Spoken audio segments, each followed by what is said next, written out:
Hey worship leader, today I want to show you how you can make your own worship pad. This is a great effect that anyone can use at any time if you have the right gear and the know-how. So come on, let's get started.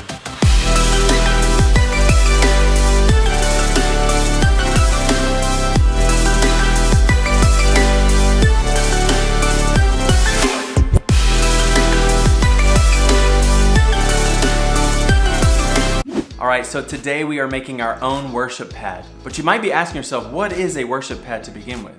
A pad is that beautiful wall of sound that lays under your instruments and your vocals. It's like the glue that keeps everything together. But then you may be asking, do I want this? Of course you do, here's why. It will keep everything fluid. You won't have any abrupt stops. It also frees you up and allows you to play more dynamically. A lot of times we're scared to stop strumming because we're afraid the sound is going to stop and it's going to feel awkward. But with a pad, you don't have to be afraid to stop playing because you have that pad as support underneath you. And then you may be asking, can't I just buy worship pads? Of course you can. There are many places where you can buy these worship pads. One of my favorites is Worship Tutorials. They have a huge selection of different sounds and every key. But in a pinch, you might want to make your own. And so I'm going to give you some tips on how you can do that.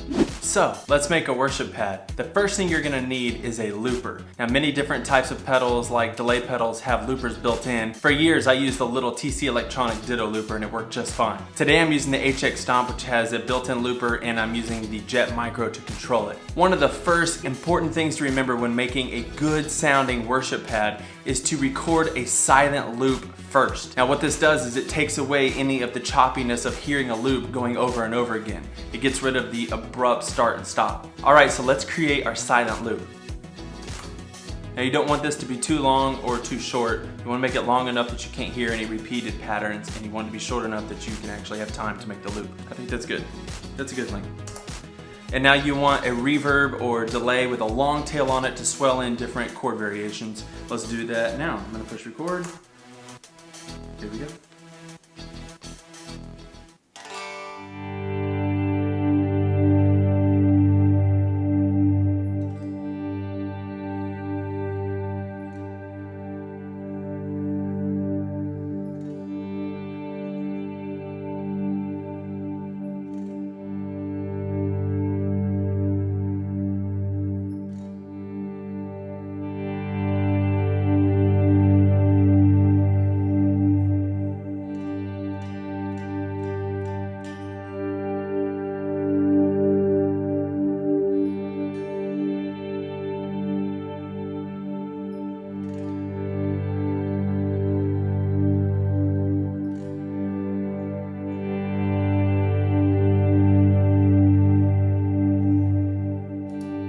Alright, we got a good bass sound. And now another trick I like to do to add a shimmer that lays on top of it is to switch on an overdrive, switch my pickup to the bridge position, and use my fingers to create a shimmery sound. Now in order to do this, what will help is if you have a reverb pedal that will go 100% wet, set it to that, and it'll take away the attack of the note.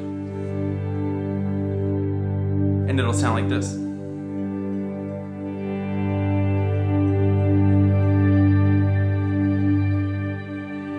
That was fun, but I forgot to push record.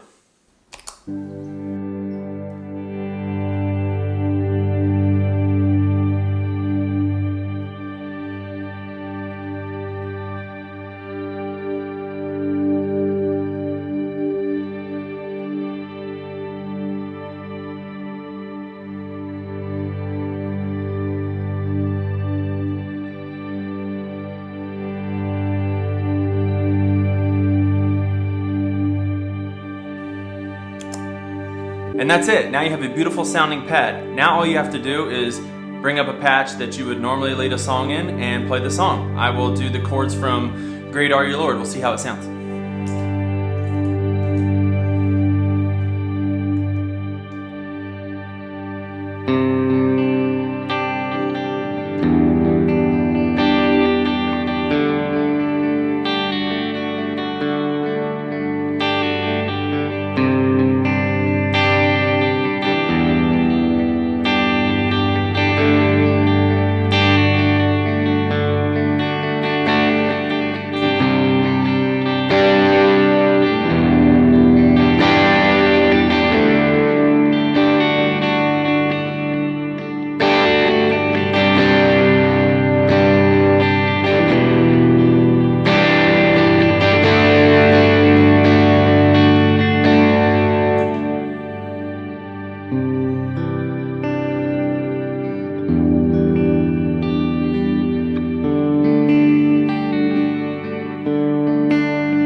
that sounds pretty good. I think we're done with that. I'm gonna stop recording now.